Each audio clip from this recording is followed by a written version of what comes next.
December 25th, 1965. A date that will live in infamy. I, like many other kids, got a bike for Christmas. But with me, it was different. Something happened. With this bike began a passion for two-wheel vehicles that would stay with me for the rest of my life. I was hooked. This is my first engine. This changed everything. The fact that I was small didn't matter anymore when I came to a steep hill.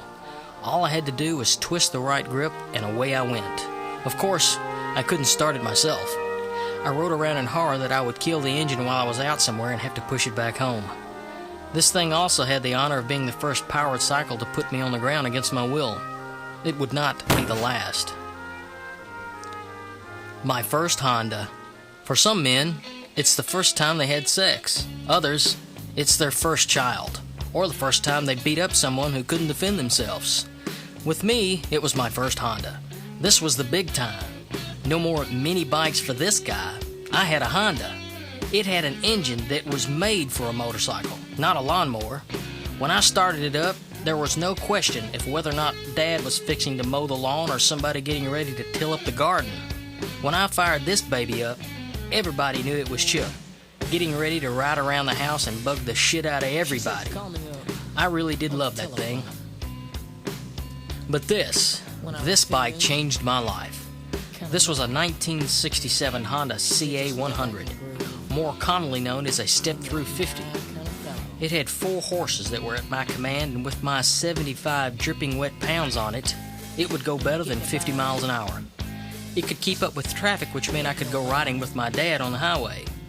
It had a kickstarter, so I could start it like all the guys I would see riding motorcycles in the movies.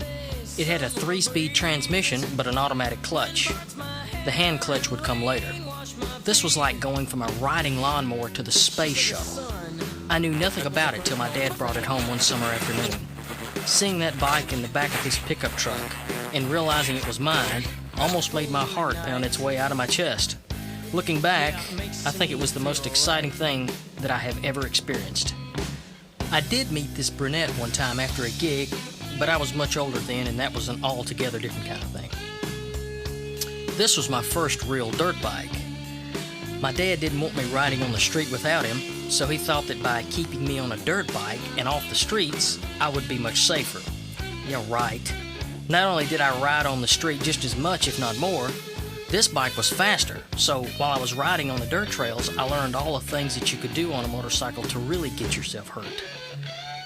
My father's parents lived in California, right in the middle of the Mojave Desert. In the summer, we would take our bikes to my grandparents', and for 2 weeks, I would do my best to try and break the sound barrier on my bike out there in the desert. This was the only time in my whole life that I would ever do anything with my father where he would treat me as something close to being his equal. He had no choice. Out there in the sand, I could ride just as good as he could, maybe even better.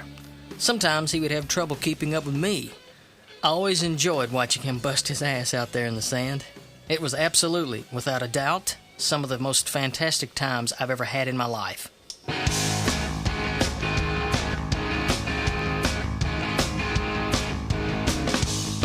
Mini bikes would follow. 22, in fact.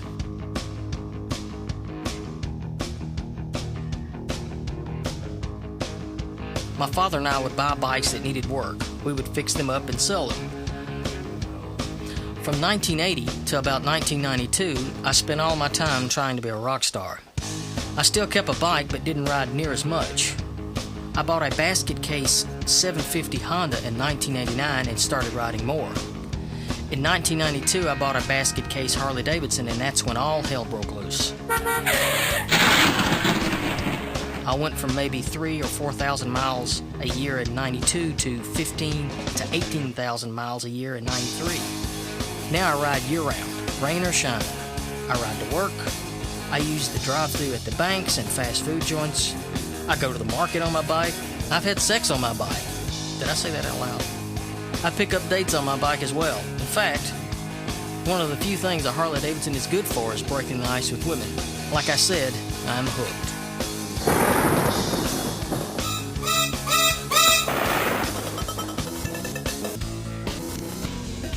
Oh,